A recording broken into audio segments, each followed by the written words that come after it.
கிருஷ்ணன் மாடு மேய்ச்சிட்டு எப்படி திரும்பி வருவான்னா கண்ணனுடைய அழகான நெற்றியான். மணவாள மாமுனிகள் வியாக்கியானம் பண்றார்.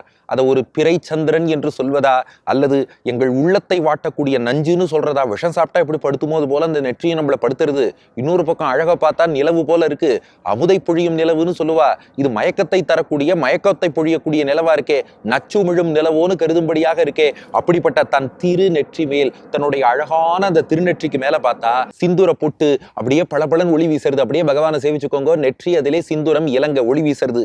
சிந்துரம் மட்டும் இல்லையா, சில பேர் என்ன பண்ணுவா, செந்துரம் தனியா வச்சுருப்பா, அத்தோடு நெத்திக்கு ஒரு பொட்டும் வச்சுப்பா இல்லையா, திலகமும் வைத்துக் கொள்வார்கள் அல்லவா. அதையும் நெற்றியில அப்படி பர்ஃபெக்டா வச்சுருக்கான். அதுக்கு மேல அழகான கேசம், அவனுடைய வளைந்து வழவழன்னு கருகருன்னு இருக்கக்கூடிய கண்ணனுடைய அந்த சுருண்ட கேசங்கள் இருக்கு பாருங்க, அது நெத்தியில விழறதான். அப்படியே கற்பனை பண்ணி பாருங்க, பிறை சந்திரனை போல நெற்றியில ஒரு பக்கம் சிந்துரம் ஒளி வீச, மறுபுறம் அந்த பொட்டு கோரம்பு ஒளி வீச, அத்தோடு அவனுடைய திருக்குழல் கற்றைகள் அவைகளும் சேர்ந்து ஒளி வீச.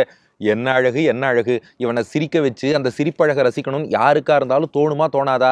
அதைத்தான் அந்த பெண் தோழிட்ட சொல்றாளாம். பெரியாழ்வார் கோபிகை சொல்கிறாள் தோழிட்ட, இவன் அழக பார்க்கும்போது ரசிக்கணும்னு தோன்றதே, எப்படியாவது சும்மா ஜன்னல்லேருந்து பார்த்தாலாம் போறாது, வழியில போய் கிருஷ்ணனை வழிமறிச்சு அவனை சிரிக்க வச்சு அந்த பவளவாய் சிரிப்பை ரசிக்க வேண்டாமா? அவன் நெத்திய பாருமா, சிந்துரம் ஒளி வீசுறது, கோரம்புங்கிற திலகம் ஒளி வீசுறது, அத்தோடு திருக்குறள் கற்றையும் ஒளி வீசுறது.